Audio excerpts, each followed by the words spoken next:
Stepping off the plane in Moscow, I was immediately enveloped by the weight of history, the vibrant domes of St. Basil's Cathedral, the imposing red walls of the Kremlin, and the vast expanse of Red Square, all echoing centuries of stories and power. The city's energy was palpable, a blend of old and new, where every stone seemed to whisper secrets of the past. Yet as I gazed at these iconic landmarks, I couldn't shake the feeling that the real Russia existed somewhere beyond these famous facades. The heart of the country, I sensed, beat far from the crowds and postcard views. My goal was clear: to seek out the stories hidden beyond the well-trodden tourist trails, to discover the Russia that few outsiders ever truly see. I wanted to go where curiosity, not guidebooks, would lead me. Russia is a land of staggering scale, stretching across 11 time zones. It's a country so vast that it defies easy understanding, impossible to grasp from the vantage point of just one city, no matter how grand. I felt an irresistible pull toward the provinces, the wild, open landscapes and the small towns where life moves at its own unhurried pace, untouched by the rush of the capital. I imagined ancient monasteries blanketed in snow, wooden villages seemingly frozen in time, and endless forests stretching out to the horizon, silent witnesses to centuries of change and resilience. So I boarded a train, leaving behind Moscow's sprawling cityscape for the birch and pine forests that seemed to go on forever. The rhythmic clatter of the rails echoing my anticipation for what lay ahead. The sheer vastness of the country was humbling. Days could pass with nothing but wilderness outside the window, a reminder of how small we are in the face of nature's immensity. Standing alone in these sweeping landscapes, I realized how much more there is to the world than the small corners we call home. Out here, perspective shifts, and the world feels both infinite and intimate. This journey wasn't just about sightseeing, it was about connecting with people, understanding their daily lives, and learning what it truly means to belong to this land. I wanted to meet those who called these remote places home, to listen to their stories, share a meal at their tables, and experience the warmth of Russian hospitality firsthand. What are their dreams, their challenges, their hopes for the future? What wisdom do they carry, passed down through generations? With an open heart and deep curiosity, I set out, ready to embrace the unknown and let this mysterious country reveal itself, one encounter at a time. The real journey, I knew, was just beginning, far from the golden domes and bustling squares, into the quiet soul of Russia, where every sunrise promised a new story. The adventure was about to begin, and I was ready to discover a Russia few ever see. My first glimpse of hidden Russia was Suzdal, a place that seemed to exist in a world apart from the modern rush. This town feels untouched by time, as if the centuries have simply drifted by, leaving its spirit unchanged. Unlike its bustling neighbors, Suzdal is tranquil. No tall buildings, just church domes rising above rolling meadows, and a sense of peace that settles over everything. The air here carries centuries of history, each breath filled with stories of monks, merchants, and villagers who shaped this land. I wandered along the gentle curves of the Kamenka River, watched fishermen patiently waiting for their catch, and admired wooden houses with brightly painted frames that seemed to glow in the sunlight. Every corner was a living postcard, horse-drawn carriages clip-clopping down cobbled streets, golden convents reflected in still ponds, wildflower fields swaying in the breeze, painting the landscape with color. Meals were simple and unforgettable. Borscht, made from vegetables grown in local gardens, honeyed medovuka sipped slowly under the open sky, each bite and sip a celebration of the land's bounty. Here, Russian culture is rooted in the land and the joy of simple things, from the laughter of villagers in their gardens to the pride in every home-cooked meal.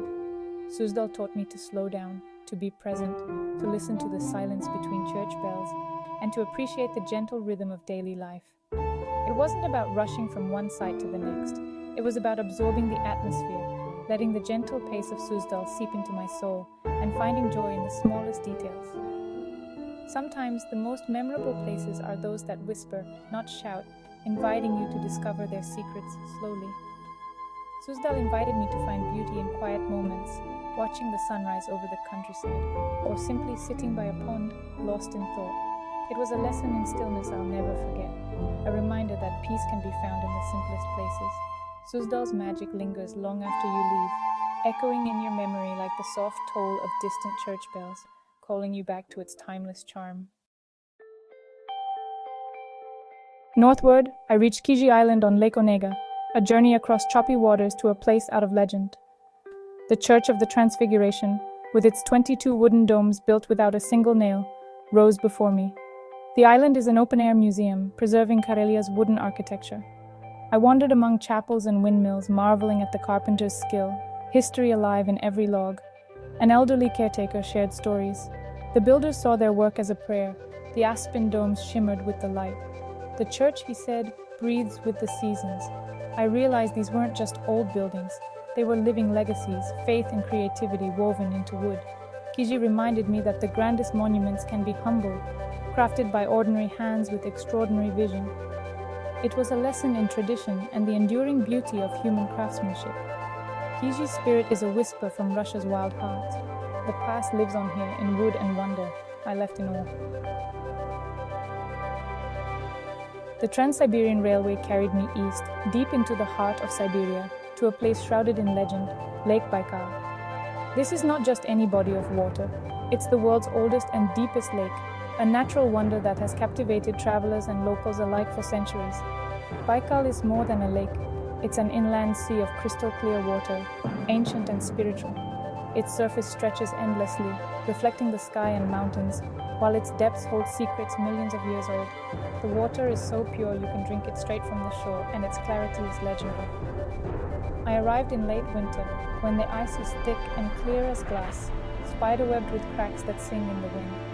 The frozen surface becomes a vast alien landscape, shimmering in the sunlight, inviting the brave to walk across its ancient face.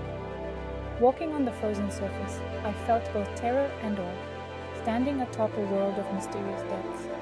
Every step echoed with the creaks and groans of the living ice beneath me, a reminder of the immense power hidden below.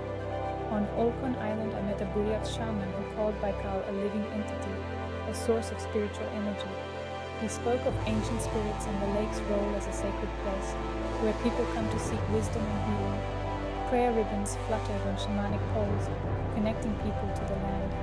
Each ribbon carries a wish or a prayer, a silent conversation between humans and the spirits of the lake, fluttering in the cold Siberian wind. Life here is tough, shaped by harsh winters and isolation, but the community is strong and resilient.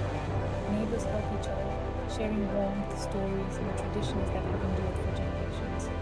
Baikal strips you to the essentials, making you feel small yet filled with wonder. The silence is profound, broken only by the wind and the distant calls of birds, reminding you of nature's vastness and your own place within it. It's the soul of Siberia, raw, humbling, unforgettable. Baikal changed me, leaving a mark on my spirit that I'll carry forever.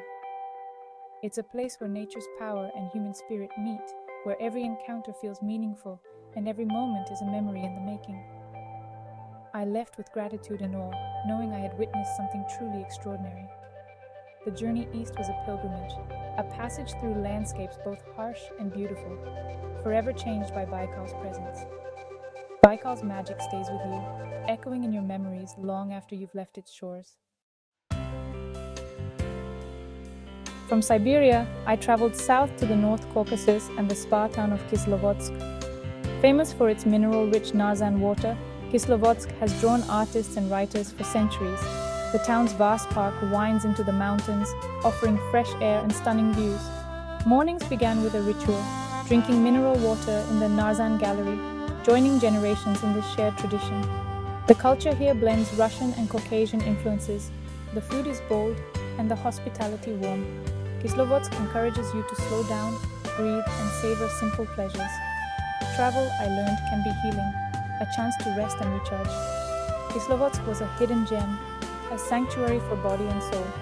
Sometimes the best journeys are about finding peace. The mountains here restore you. The true measure of a journey is found in moments of human connection. Despite stereotypes, I discovered warmth and generosity everywhere in Russia. Lost near the Volga, a babushka guided me home with a smile and a gentle hand. No words needed. In Siberia, a family welcomed me into their dacha, sharing food, laughter, and stories. These encounters broke down barriers and revealed our shared hopes and dreams. The kindness I received wasn't for show, it was genuine hospitality. The best souvenirs are memories of people who opened their hearts. Travel is about these moments. They change you. Russia's diversity is astonishing. Modern cities and untouched wilderness, side by side. In Yekaterinburg, I followed the red line to discover vibrant street art and a city reinventing itself. A day later, I was hiking in the Ural Mountains, surrounded by ancient forests and rivers of stone. The silence and beauty of the wild were profound. Russia is a land of contrasts, tradition and innovation, city and wilderness. This journey taught me to embrace these dualities, to see them as different facets of one nation. Russia is a million stories unfolding at once. From creative cities to silent peaks, it never stops surprising. The contrasts are its greatest strength. Every turn brings something new. I set out to discover Russia, but I ended up discovering myself. Travel strips away comfort, forcing you to rely on your instincts and courage. In Russia's vastness, my worries shrank, replaced by resilience and wonder. Getting lost, facing language barriers, each challenge built quiet confidence. I learned to let go of rigid plans and embrace the unexpected. Russia reawakened my sense of curiosity and awe. The shimmering domes of Kizhi, the ice of Baikal, the stories of strangers all reminded me to see the world with fresh eyes. I left a piece of my heart in Russia and took a piece of it with me. A journey like this changes your view of the world and yourself. I found hidden gems but gained something far more valuable. The adventure continues both out there and within. Travel is the greatest teacher.